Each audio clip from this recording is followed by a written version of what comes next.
어느덧 주기도문 10번째 마지막 시간입니다. 네, 길고도 길었던 시간인데, 다음 주에도 수요 공감 예배는 있으니까.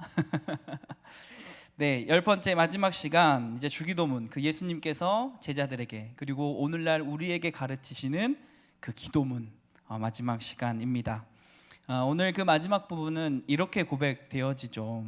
제가 이제 주보가 칸이 넘어갈까봐 모든이라는 단어로 이렇게 함축을 했는데, 나라와 권세와 영광이 아버지께 영원히 있사옵나이다.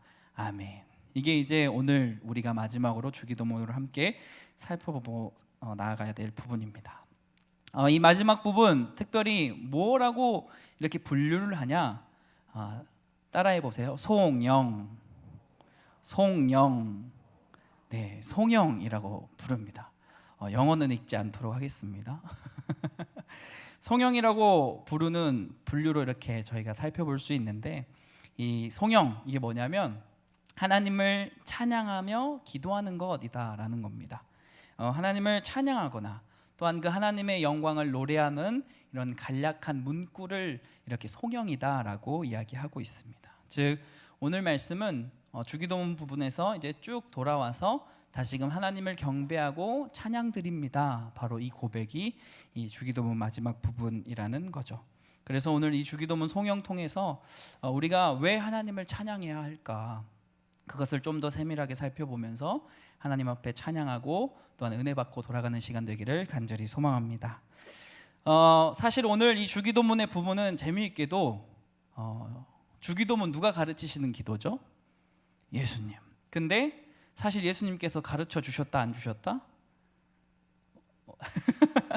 네, 가르쳐 주시지 않은 부분이에요. 사실 오늘 성경을 살펴보면 마태복음 6장 13절 살펴보면 이렇게 나와 있을 겁니다. 뒤에 부분이 어떻게 돼 있어요? 괄호가 쳐져 있어요. 괄호가 왜 쳐져 있냐? 사실 예수님께서 이 부분은 언급하지 않으셨던 부분입니다. 근데 오늘날 성경에 왜 있냐? 우리가 고대 전승을 쭈쭈쭉 통해서 신앙생활을 거듭하면서 이제 많은 부분에서 중요하기 때문에 이제 이렇게 기록을 하고 우리가 그 중요한 기록을 고백하며 살아가는 거죠.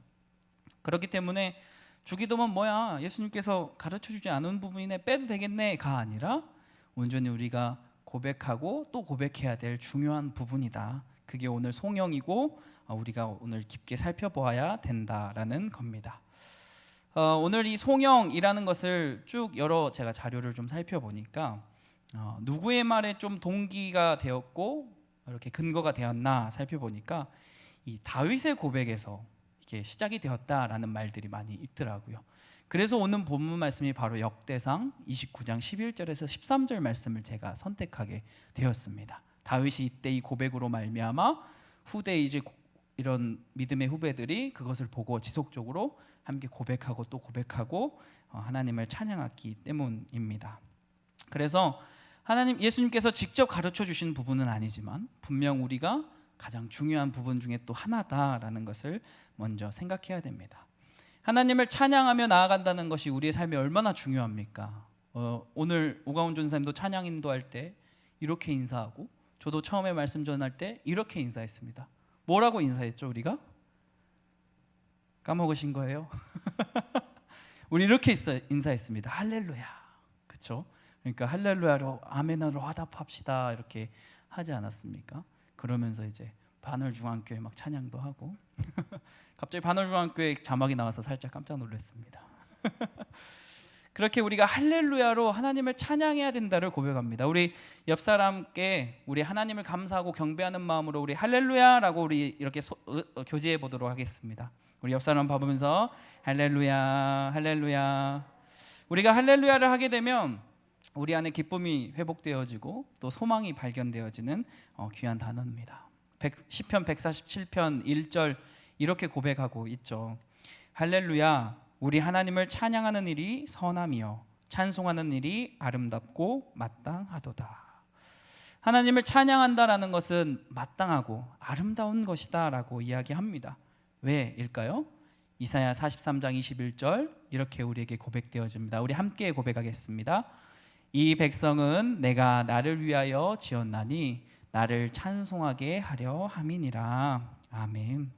우리는 하나님을 마땅히 찬송하기 위해 지어졌기 때문에 그 하나님을 찬양한다는 것은 정말 중요하고 정말 아름다운 것이다. 우리의 마음은 온전히 그 하나님께 경배하고 예배드려야 된다라고 이야기합니다. 이를 이해하고자 세례 요한의 모습을 좀 살펴보면, 세례 요한은 자신의 삶을 온전히 하나님의 계획을 이루는 데 살았습니다. 누가 오실 길을 준비했죠? 예수 그리스도. 그래서 예수 그리스도가 오시자 이렇게 고백합니다. 요한복음 3장 30절, 그는 흥하여야 하겠고 나는 쇠하여야 하리라 하니라. 세례 요한은 이 같은 고백으로 말미암아 하나님의 계획 안에, 하나님이 날 존재하신 이유 안에 그대로 살아가는 게 맞다. 그렇기 때문에 나는 그것을 이루면서 살 거고, 그것이 끝났으니 나는 이제 낮아지고 오직 예수 그리스도만 높아져야 된다라고 말씀 가운데 고백하죠. 그러면서 우리 역시 무슨 임무를 갖고 있다라는 거죠? 우리의 존재 자체, 누구를 찬양하는 것, 하나님을 찬양하는 것에 바로 우리의 임무와 존재가 있다라는 것을 생각해 봐야 합니다. 그렇기 때문에 오늘 본문 말씀에 다윗 역시 하나님을 끊임없이 찬양합니다. 시편을 통해서도 우리가 끊임없이 하나님을 찬양하고 경배하는 것을 늘 보게 되지만, 정말 그 우리의 왕 되신 그 전지전능하신, 발음이 살짝 어렵나 봐요. 전지전능하신 하나님을 온전히 고백하는 모습을 우리는 다윗을 통해 발견합니다. 그렇다면 우리는 좀 더 깊숙하게 왜 그분을 찬양해야 될까? 이를 좀 더 살펴보고자 합니다. 왜 그분은 찬양받기 합당하신 걸까? 왜 그분은 정말 마땅하신 분일까? 주기도문의 고백에 정확히 설명되어 있는 겁니다. 뭐라고 설명되어 있다는 거죠? 오늘 우리 주기도문에 우리가 집중하고 있는 부분, 나라와 권세와 영광이 아버지께 영원히 있사옵나이다. 그러니까 그것이, 모든 것이 아버지께 있기 때문에 그 모든 영광, 모든 찬양을 하나님께 드려야 함이 마땅하기 때문에 우리는 하나님을 찬송하며 또한 예배하며 나아간다라는 거죠. 그렇기 때문에 다윗 역시 오늘 이렇게 고백하는 겁니다. 우리 오늘 본문 말씀 역대상 29장 11절과 12절을 다시 한번 문장을 하나하나 곱씹어보면서 우리 읽어보도록 하겠습니다. 읽겠습니다. 여호와여, 위대하심과 권능과 영광과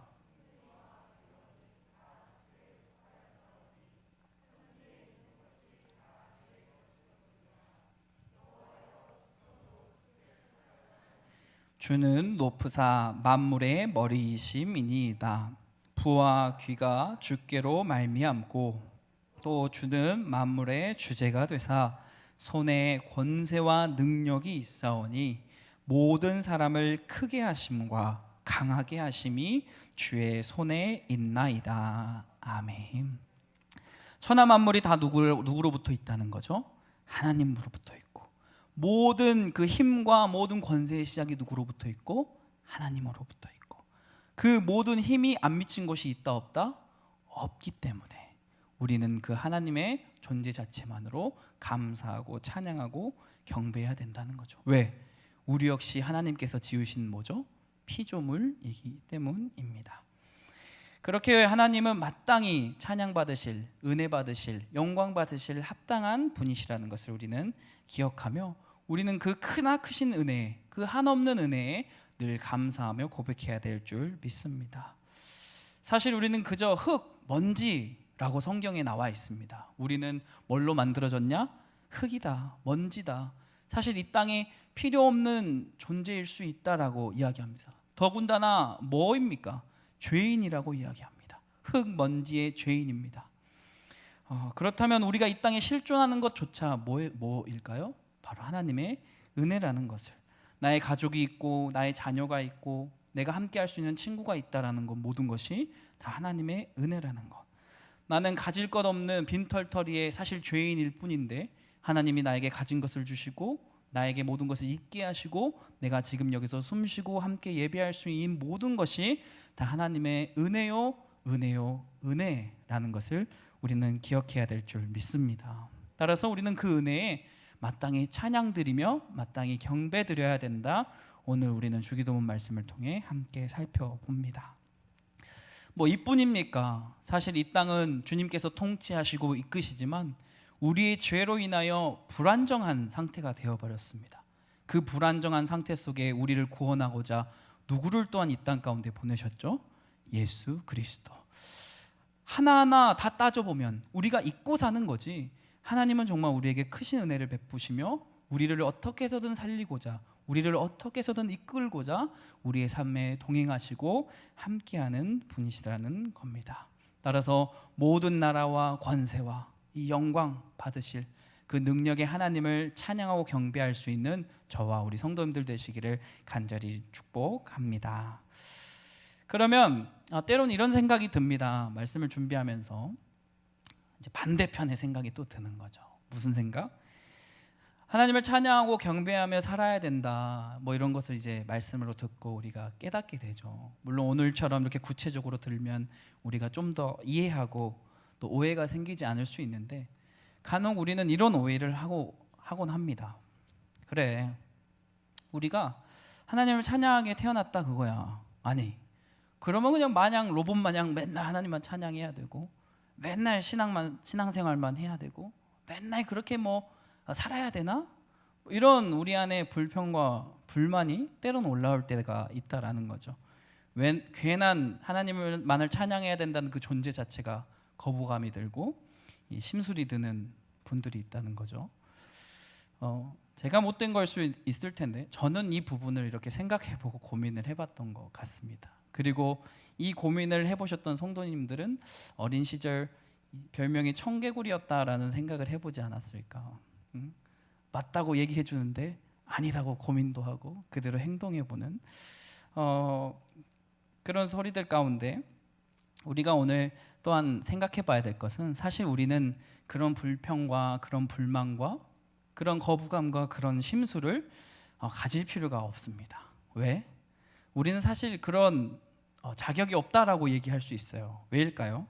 먼저는 단순하게 생각해서 우리는 그런 심술과 그런 고백을 하기 전에 이미 하나님을 찬양도 안 해보기도 하고, 이미 하나님의 말씀에 불순종하기도 했으며, 이미 하나님의 뜻대로 살아가지 않는 그런 선택과 경험을 우리는 하며 살아가는 그런 불완전한 존재이기 때문입니다. 이런 경험이 있다라는 것은 반면에 뭘 말하는 거죠? 우리는 이미 하나님께 우리의 삶을 존중받고 있으며 그 하나님은 우리에게 인격적으로 선택할 수 있는 자유의지를 허락하셨다라는 것을 증명하게 되는 부분입니다. 따라서 우리가 하나님을 찬양하며 살아야 되는 그것을 우리가 필수로 가져갈 때 동시에 우리가 기억하며 나아가야 될 것은 뭐냐? 바로 그 하나님은 인격적이신 하나님이시라는 겁니다. 우리 함께 고백하겠습니다. 하나님은 인격적인 하나님이십니다. 우리가 하나님을 찬양할 때 먼저 하나님은 강압적이고, 하나님은 뭐 우리에게 뭐 너 당장 지금 나 찬양해 뭐 이런 식으로 막 몰아붙이시고 그런 분이 아니라 우리의 상태를 살피시고 우리의 머리카락도 다 세시며 그 모든 것을 아시며 우리를 다루시는, 우리를 이끄시는 분이 인격적인 그 하나님이시다라는 것을 기억해야 될 줄 믿습니다. 만약에 하나님께서 비인격적이셨다면 어떻게 되겠습니까? 우리는 죄인이기에 이미 그냥 심판 내리시면 됩니다. 그리고 그냥 없애버리면 그만인 하찮은 존재로 이렇게 여겨질 수 있었다라는 거죠. 하지만 그 인격적이신 하나님은 우리의 삶 가운데 예수 그리스도 그 독생자 하나뿐인 아들을 보내셨고 우리의 삶 가운데 찾아와 주셨다라는 것을 기억하셔서 온전히 그 하나님께 찬양하고 경배할 수 있는 저와 우리 성도님들 되시기를 간절히 소망합니다. 이 온전하시고 인격적인 이 하나님, 즉 어떤 것을 대변하고 어떤 것을 말하냐? 하나님은 어떠한 강압적이고 어떠한 우리에게 자신의 힘으로 외압으로 이렇게 이기려는 것이 아니라 바로 우리와 함께 울고 우리와 함께 웃고 우리와 함께 기뻐하고 함께 행복을 누리고자 우리에게 함께 찬양하자, 함께 나를 경배하자라고 말씀하고 계신다라는 겁니다. 즉 우리가 운명 공동체가 되기 위해 함께 늘 생활하고 함께 살아가기 위해 오늘 이 땅 가운데 나를 찬양하거라, 나와 가까이 하거라, 나를 바라보아라 라고 오늘 말씀 가운데 이야기하신다라는 거죠. 우리는 이 하나님을 찬양한다는 것, 그 인격적인 하나님을 인정해서 우리 스스로 이 기쁨으로 이제 찬양하고 고백해야 될 줄 믿습니다. 이 행복의 비결을 다윗 왕은 알고 있었나 봐요. 그렇기 때문에 오죽하면 이 다윗 왕, 이스라엘의 가장 이 존경받고 가장 인기 있던 이 다윗 왕은 어떻게 하나님을 찬양합니까? 우리 사무엘하 6장 14절 함께 읽어보도록 하겠습니다. 함께 읽겠습니다. 다윗이 여호와 앞에서 힘을 다하여 춤을 추는데 그때 왜 다윗이 베옷을 입었더라. 아멘. 베옷을 입었다는 이 말은 왕의 옷을 입은 게 아니라 그냥 자신의 편함을 드러내고 온전히 하나님을 찬양하였다라는 거죠. 이 부분이 그 부분이에요. 나는 다윗처럼 춤을 출 거야. 나는 뭐 옷이 벗어진 줄도 모르고 뭐 하나님만을 기쁘게 찬양할 거야. 알았던 거죠. 하나님을 찬양하고 경배하는 이것이 내가 행복의 비결이고 내 삶을 하나님께서 이끄시기 때문에 그렇게 살아야지라고 인격 대 인격, 나와 이 다윗과 하나님, 그러니까 나와 하나님이 만나는 만남의 장이 바로 이 찬양의 순간이라는 거죠. 다윗은 자신이 하나님의 대리자임을 알았고 나는 하나님을 경배하며 살아가야 되는 자임을 알고 비록 왕이었지만은 겸손함으로 하나님 앞에 나아갔다라는 것을 우리는 기억해야 될 줄 믿습니다.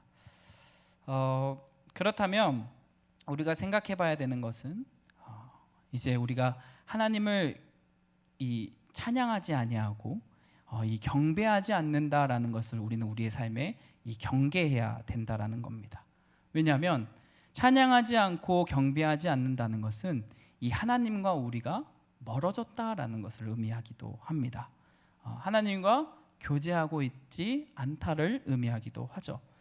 하나님의 말씀을 벗어나 하나님께 등 돌렸던 인간은 바로 무엇을 하게 됩니까? 자신의 삶 가운데 선악과를 선택하고 죄의 길을 선택하는 연약한 부분을 선택하는 것을 우리는 또한 기억해 봐야 됩니다. 그렇기 때문에 인격적인 하나님께서는 오늘 우리에게 너희가 나를 찬양해서 나에게 꼭 붙어 있어야 되고 나와 함께 웃고 함께 울고 우리가 운명의 공동체로 이 땅에서 그 행복을 누리며 살아가자라고 오늘 말씀하고 계신다라는 겁니다. 따라서 우리가 하나님을 경배한다는 것, 이것이 바로 우리 그리스도인이 행복하게 살아갈 수 있는 비결이고 온전히 우리가 주님을 붙듦으로 축복과 은혜를 누릴 수 있는 비결임을 기억하셔서 그 은혜와 축복을 누리실 수 있는 저와 우리 성도님들 되시기를 간절히 소망합니다. 어린 시절 제가 여러 번 반복되면서 읽었던 책이 있었습니다. 책이 있었는데 하나는 삼국지였고 이 하나는 그리스 로마 신화 이 책이었습니다. 물론 성경도 자주 읽었습니다. 그런데 그러던 중 아직까지 인상 깊게 제 안에 이 남아 있는 그 이야기가 하나 있습니다. 이 그리스 신화의 이 이카루스의 날개라는 이야기가 생각이 납니다. 어떤 이야기일까요? 여러 연계되는 이 이야기가 있지만 이 이카루스의 날개 이 이야기에만 초점을 맞춰 말씀해 드리면 이 이야기에는 두 명의 주인공이 있습니다. 두 명의 주인공. 당대 이 아테네의 최고의 조각가이자 건축가 그리고 이제 발명가라고 불리는 이 다이달로스. 그와 이제 그의 아들인 이카루스가 오늘 이야기에 등장을 하죠. 다이달로스의 이 죄 때문에 그는 이제 이 크레타 섬의 미궁 즉 나올 수 없는 감옥을 만들었는데 자신이 거기에 갇히게 되는 상황에 빠집니다. 그러면서 이 발명왕이 뭐 가만히 있었겠습니까? 어떻게든 내가 여기를 탈출하리라 마음을 먹고 이 발명을 하기 시작합니다.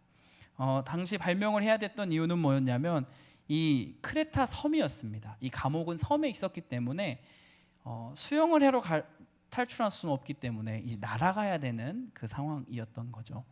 그러면서 뭘 발명하게 되냐? 이 새의 깃털을 모으고 이 벌집에 이 밀랍을 수집해 가지고 그것들로 이 날개를 만들어서 이제 탈출을 계획을 합니다. 이 다이달로스는 이제 탈출하기 전 아들을 이카루스에게 이야기하죠. 우리가 이제 바다와 태양을 지나서 가야 되는데 꼭 그 사이로 가야 된다. 절대 태양으로 가까이 가면 안 된다. 왜? 이 밀랍이 녹아버리면 너가 추락해서 죽기 때문이다. 이미 뭐 여기서 반전 없는 이야기인 것 같습니다. 그렇게 부자는 탈출을 시도하게 됩니다. 그 결과 어떻게 되죠? 아들이었던 이카루스는 자기가 새처럼 난다는 이 신남에 취해가지고 하늘 높이 올라가게 되자 태양에 가까워져서 결국 그 바다 가운데 추락해서 죽게 된다라는 이야기가 바로 이카루스 날개라는 이야기입니다. 이 이야기가 시사하는 바는 뭐냐면 바로 인간은 이 인본주의적으로 생각하며 살아갈 때 분명히 한계에 부닥치며 또한 그 인간은 교만함으로 살아갈 수 있다라는 것을 우리에게 경각심을 갖게 해주는 부분입니다. 자신의 지식과 자신의 경험을 쫓아 살게 되고 그 경험 안에서 자신만을 신뢰할 때 인간은 교만해지게 되면서 결국 죽게 되는 그런 부분을 이야기한다라는 거죠. 이카루스의 날개 양 옆에는 인간의 한계를 나타내고 또한 한 부분은 인간의 교만함을 나타내며 우리에게 어떠함을 조심해야 되는지를 설명하고 있습니다. 우리 오늘 주기도문에 해당하는 부분 우리 말씀 한번 다시 한번 우리 고백해 보도록 하겠습니다. 우리 함께 고백합니다. 시작. 나라와 권세와 영광이 아버지께 영원히 있사옵나이다. 아멘. 우리 오늘 주기도문을 통해 이를 고백하라라고 이야기하는데 우리 기독교는 인본주의가 아니라 신본주의임을 우리는 기억하셔야 됩니다. 유일하신 하나님, 만왕의 왕 되신 그 하나님 한 분만을 경배하며 살아가는 것이 우리 그리스도인이며 우리 기독교라는 것을 기억해야 된다라는 거죠. 하지만 우리가 인간, 즉 나 자신에 집중할 때 그것들을 잃게 되고 교만과 한계에 부딪혀 죽게 될 수 있다는 거죠. 하지만 하나님을 믿는 우리 그리스도인이 양 날개로 한쪽에는 찬양을 가지고 한쪽에는 기도를 가지고 살아간다면 그 날개는 우리에게 어떠함을 보여주나? 하나님의 무한하심과 영원하심의 날개가 되고 또 하나는 하나님의 온전하신 그 능력과 전지전능하신 권세가 우리 가운데 임하신다라는 것을 우리는 기억해야 될 줄 믿습니다. 따라서 우리의 삶 가운데 인간의 한계와 어떠한 인간의 교만으로 부딪혀 추락하는 것이 아니라 온전히 하나님을 찬양하고 기도함으로 말미암아 하나님의 영원하심과 무한하신 그 권능과 권세를 능력을 온전히 취할 수 있는 저와 성도님들 되기를 간절히 바랍니다. 말씀을 마무리하며 나아가도록 하겠습니다. 앞서 말하는 것처럼 인간은 변합니다. 그리고 인간은 유한한 삶을 살아가게 됩니다. 화장실 들어갈 때와 나올 때의 마음이 다르다고 합니다. 찰나의 순간에도 자신의 마음을 지키지 못하는 것이 인간입니다. 하지만 영원하신 그 하나님께서는 우리에게 변함없이 너희를 사랑한다 여전히 고백하시며 변함없이 우리의 삶 가운데 은혜를 베푸시는 그 전지전능하신 만왕의 왕임을 우리는 기억해야 될 줄 믿습니다. 따라서 오직 그 하나님 한 분만을 찬양하고 경배하며 살아가야 될 줄 믿습니다.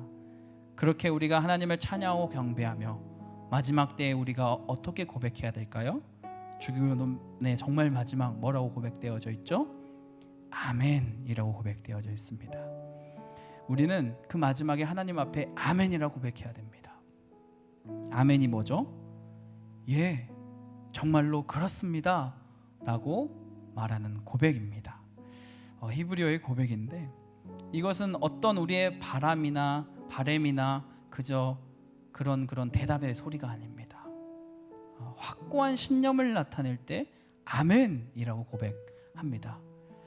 요즘 강철부대 2 시즌 2가 하고 있는데 제가 봐도 멋있더라고요. 막 자신들의 포부를 밝히고 막 하는 게. 근데 우리 그리스도인이 그렇게 아멘해야 될 것 같더라고요. 그냥 형식적으로 아멘 아멘 아멘 그냥 힘없는 아멘 이게 아니라 주님 주기도문의 고백처럼 정말 하나님은 전지전능하시고 하나님은 우리의 삶에 모든 은혜를 베푸시며 우리는 그렇기 때문에 그 주님만을 경배하며 찬양하며 살아가겠습니다. 아멘. 예, 제가 그렇게 살겠습니다 라고 확고하게 우리의 삶에 고백해야 될 줄 믿습니다. 따라서 온전히 하나님의 모든 영광 가운데 우리가 그것을 기억하여서 그 하나님 한 분만을 찬양하고 경배하는 저희들 되기를 간절히 소망합니다. 우리 마지막으로 역대상 29장 13절 오늘 본문 마지막 말씀이죠. 우리의 삶의 믿음의 고백이 되기를 바라며 우리 함께 읽어보도록 하겠습니다. 함께 읽겠습니다. 우리 하나님이여, 이제 우리가 주께 감사하며 주의 영화로운 이름을 찬양하나이다. 아멘. 아멘. 이 시간 우리의 결단의 마음을 담아 하나님 앞에 오늘 마지막 찬양이었던 우리 보좌 앞에 모였네 함께 찬양하고 제가 기도하고 오늘 모든 설교를 마무리하도록 하겠습니다. 이 시간 우리가 우리 보좌 앞에 모였네 함께 찬양할 때 우리가 이 예배 자리 가운데 나와 있습니다. 그러면서 우리 무엇을 기억해야 되는지, 우리의 삶에 무엇을 찬양해야 되는지, 우리의 삶에 무엇을 고백해야 되는지를 생각하며 우리 찬양하며 결단하며 나아가도록 하겠습니다.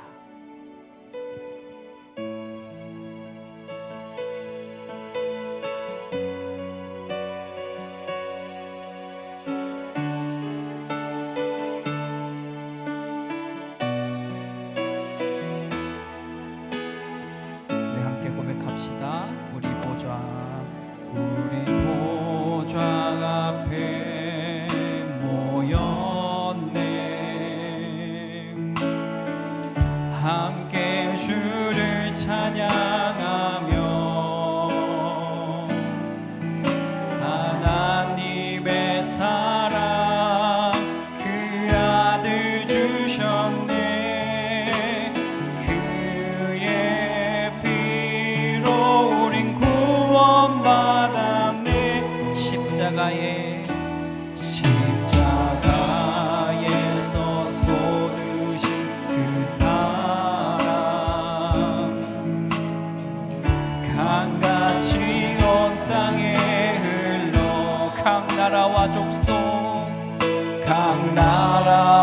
족속 백성 방언에서 구원받고 주 경배. 우리 처음부터 고백합시다. 우리 보좌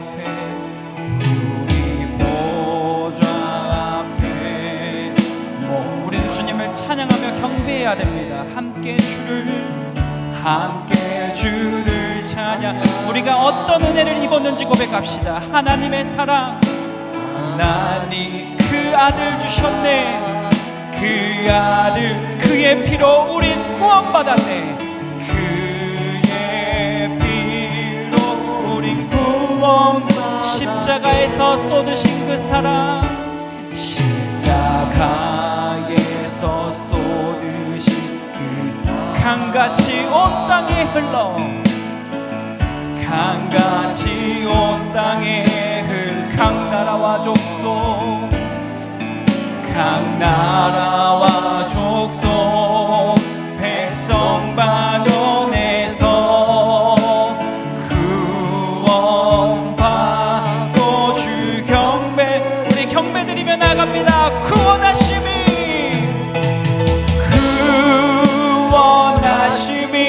보좌에 앉으신 우리 하나님과 어린 양께 있도다.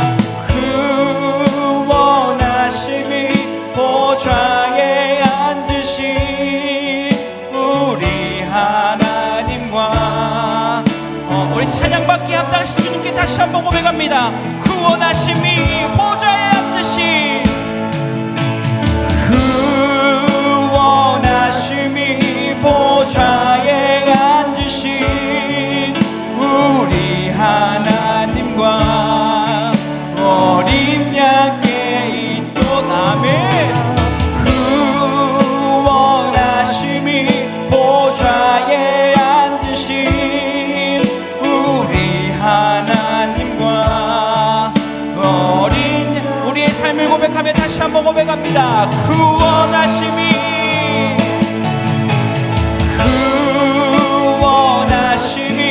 보좌에. 우리 기억합시다.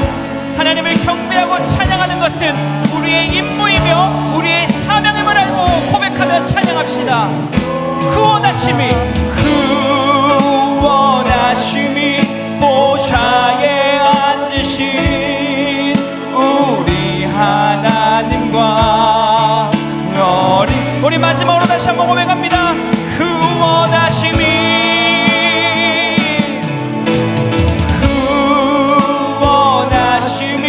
보좌에 앉은 우리 하나님과 우리 하나 어린 양께 있도다. 어린 양께 있도다. 구원하심이 보좌에 앉으신 우리 하나님과 어린 양께 있도다.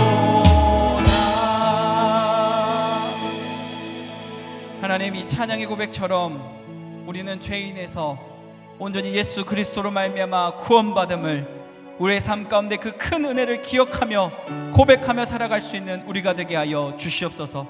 우리는 마땅히 하나님을 경배하며 찬양하며 살아야 될 존재이며 온전히 하나님의 피조물로서 온전히 그 하나님 한 분과 동행하며 살아가야 될 이 존재라는 것을 우리가 잊지 않고 살아갈 수 있도록 동행하여 주시옵소서. 그로 인하여 다윗의 삶 가운데 늘 함께 역사하셨던 것처럼 늘 주님 그 믿는 백성들에게 함께 역사하셔서 이것이 행복의 비결이고 이것이 바로 그리스도인이 살아갈 수 있는 축복의 비결이구나를 온전히 삶으로 고백하며 믿음으로 간증할 수 있는 저와 우리 성도님들 될 수 있도록 인도하여 주시옵소서. 하나님 아버지, 온전히 이 세상은 많이 어지러움을 나타냅니다. 질병으로 우리가 살아갈 수 없음을 보이고 또한 전쟁과 아픔으로 인하여 우리가 살아가기 어려움을 나타내지만 하나님, 이 세상의 이 혼돈과 이 어지러움에 우리가 눈을 빼앗기는 것이 아니라 오직 하나님 한 분만을 경배함으로 말미암아 이 땅 가운데 소망과 희망으로 담대히 용기 내어 살아갈 수 있는 우리 모두들 될 수 있도록 인도하여 주시옵소서. 주님께서 우리의 삶 가운데 강권하심으로 그 권세와 권능을 보여주실 것이며 온 모든 나라를 예수 그리스도로 말미암아 이미 승리하셨나니 온전히 주의 능력으로 말미암아 이 땅 가운데 잘 살아갈 수 있도록 인도하여 주시옵시고, 주님, 우리 역시 잘 살아가지만 현재 아픔을 겪고 있는 우크라이나 그 땅 가운데서도 주여, 주님의 계획이 어디 있는지는 모르지만 주여, 이 시간 우리가 함께 기도하니오니 아버지, 그 땅 가운데도 주님의 축복과 평안이 함께하여 주시옵소서. 주님께서 온전히 모든 것을 이끄시고 붙드실 것을 믿사오며 살아임하신 예수님의 이름으로 기도하옵나이다.